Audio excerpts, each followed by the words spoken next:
I thought I'd make a short video here showing a heater system that I'm putting in my Honda 1000 Pioneer side by side. There's several of them on the market that run probably about $400 for most of them, $350 somewhere in there. And I didn't want to spend quite that much money, so I thought I'd try to come up with my own. So the first thing I have here is a fan that I bought off eBay. They're about 20 bucks each. 12 volt. You can find them all over the place for 20 bucks. So I cut a hole in the front. I took that whole panel off, but I cut a hole in the front. I got pictures that I'll show later of it for the fan. It's a 7-inch fan.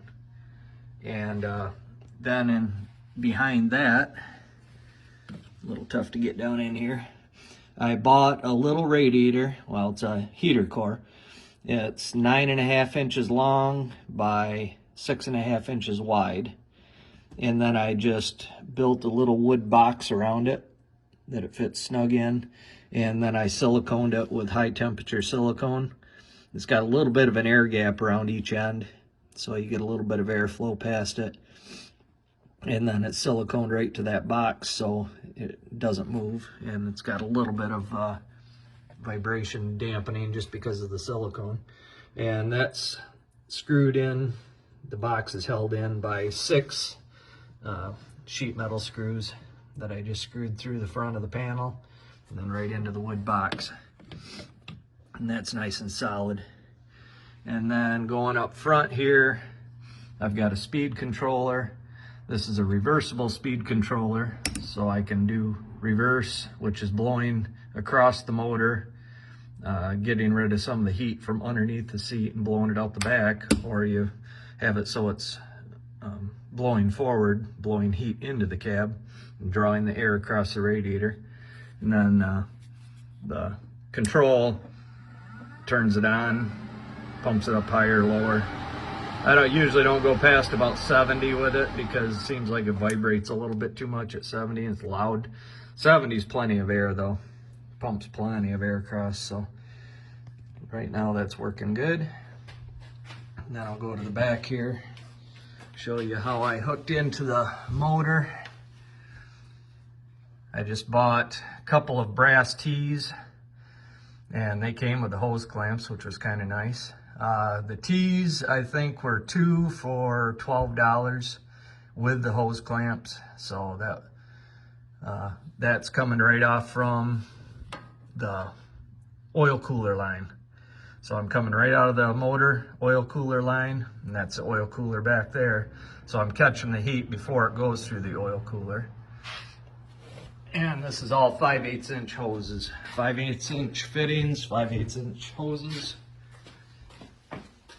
And then on this side, I've got the return line. This is coming back from the heater core backwards and going back into the oil cooler line. And this is after the oil cooler. So we're coming out of the oil cooler, going in, and that T connects back in from the return from the oil, or from the heater core, and it keeps pumping on around, goes all the way up front, back into the engine up front, through the water pump, and then back into the engine. So, and then I decided on the main line coming out of the engine, the heat line going into the heater core, I had a old brass shut-off valve. So I just decided to add that into the line because then in the summertime I can shut that off. It's right close to where the oil fill, the oil check spot is, which is back there. So it's easy to get at. I can just flip the little flap up on the back here and shut that on or off however I want it. Seems to be pumping a lot of heat. I haven't had it out of the shop yet to try it, so I'll do a little video on that also, showing what the temperature change is. But just putting my hand in front of the fan when it's just sitting in the shop idling, it's producing a fair amount of heat. So I just have a soft cab on, so just soft sides, soft doors. So you've got a lot of air gaps. So it does get a lot of air through it as you're driving down the road. Around here I can drive 25 miles an hour legally on all the roads. so you're not getting a lot of wind inside. But I'll do a video, show how it's gonna work, if it's gonna do a good job or not. But for $100, basically all the parts I bought, the controller was $20 because I got a 20 amp controller. I wanted a little bit heavier duty one. There's a lot of 6 amps out there, so just kind of watch, make sure you get a little higher amperage, because this fan does draw quite a bit of amperage when you start it up. So $20 for the controller, $20 for the fan, $28 for the radiator. And I already had the wood, so I'm not counting that because it's just a little 1 inch by 2 inch, like framing wood, basically. The hose, I bought a 10-foot spool of it, or 10-foot coil. Didn't need 10 foot. I think I only used 6 foot of it, maybe 7 feet. But that was $17 for 10 feet. That's 5/8 inch. And then, like I said, the tees that I bought, that was a 2-pack with the bands, and that was I think $12 for those. So yeah, just over $100 into it total, and I think that's going to make a big difference here this winter when we're putzing around the roads with it. So hopefully it works. I'll do another video and show you if that works or not.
Okay, I'm cruising about 25 miles an hour. You can see what the temperature is. I just got the thermometer sitting on the seat here. Giving kind of an average temperature for the seat. 74 degrees Fahrenheit. Not too bad. 73, 74. That's a pretty good temperature. I've still got a lot of air gaps around the windows and stuff that I need to seal up. Just little cracks or, gaps in between the window and the frame. So lots of things I can seal up yet. Put some inserts in the shift lever to help. That cut down a lot of wind, so that worked pretty good. So not too bad. I'm pretty happy with this. Just over $100 for pretty nice heat in here. It's very comfortable. No gloves on. 28 degrees outside, pretty frosty. Not super cold, but cold enough. Does a very nice job.